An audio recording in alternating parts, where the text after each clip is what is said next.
Okay. 109, first time. 1, 2, 1, and go.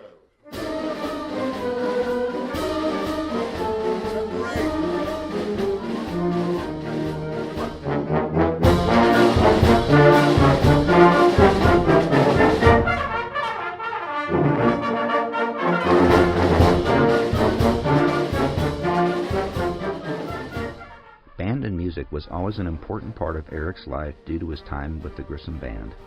He developed a deep appreciation of music as a relatable art that he continued to enjoy throughout his short life, even after he was unable to play himself. Eric Oberman was a young adult who developed wisdom beyond his 28 earthly years. He became an influential federal and state advocate for people living with ALS. The Eric Stewart Oberman Foundation was created by a group of Eric's family and friends who wanted to create a lasting legacy to a remarkable young man. Eric moved from St. Louis to Huntsville at the age of 2, where he lived up on beautiful Green Mountain. He attended school at Mountain Gap and Grissom High. He was a member of the graduating class of 2000 and was involved heavily in both symphonic and marching bands throughout high school. He was voted Best Marcher by his peers and was the first clarinet in the Symphonic A Band while maintaining his honor student status. Math, physics, and science were Eric's academic passions, so he decided to major in computer science at Georgia Tech in Atlanta. Soon after arriving at Georgia Tech, he noticed his clarinet playing was off. His embouchure became weak and his speech became slurred.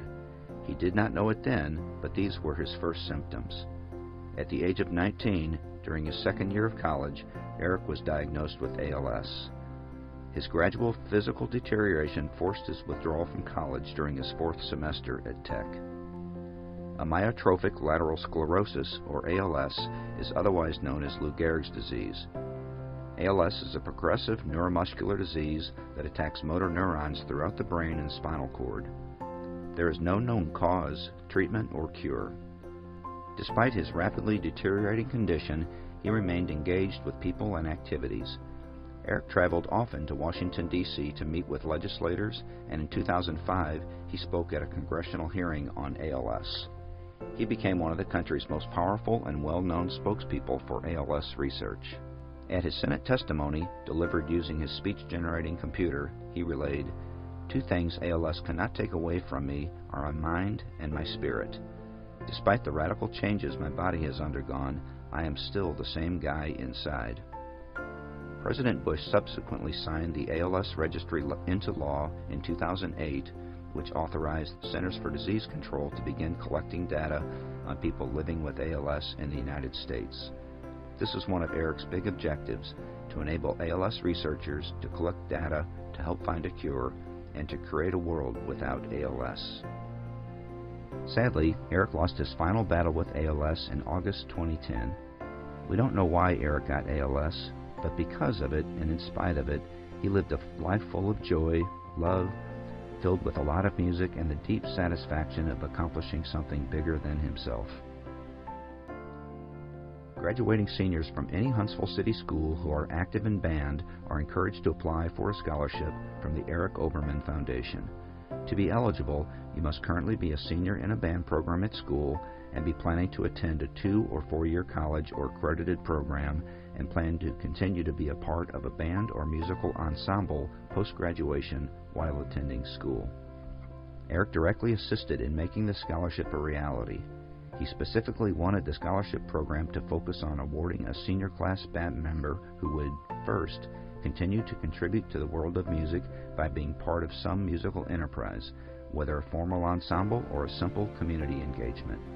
And secondly, while in high school, the student needed to demonstrate some type of self-improvement and growth that they could clearly express and reveal its value in an essay. Therefore, the primary criteria for this scholarship is significant personal growth throughout your high school band experience.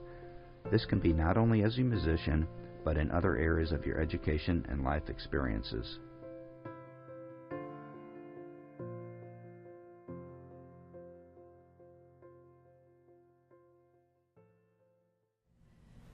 My name is Ellen Adams, and I'm an honors chemistry teacher at Grissom High School in Huntsville, Alabama. I think it's wonderful that the scholarship is looking at people that are most improved, because At least when I was going through school, there's a lot of students that always seem to get everything. And that's something that was kind of discouraging, I think, for some people, because they thought, oh, well, I never get that, why should I bother applying? But this scholarship is different. Sometimes life gets really hard, and it's really nice to be able to look back on a time when someone believes in you and just have that to help propel you forward in life. I felt a kinship to Eric since we both played clarinet and we were both from Grissom, and he went to Georgia Tech and I was about to head off to Georgia Tech, and felt like we had a lot in common. I'd say apply. You may think that you won't get it, but you never know until you apply. And I was a student that didn't think I'd get much of anything, but I put myself out there and applied, and I got it. I'm still involved in music. I'm a part of First Baptist Church Orchestra, and when I go to orchestra practice, it's my time in the week to just be and just let my soul rest.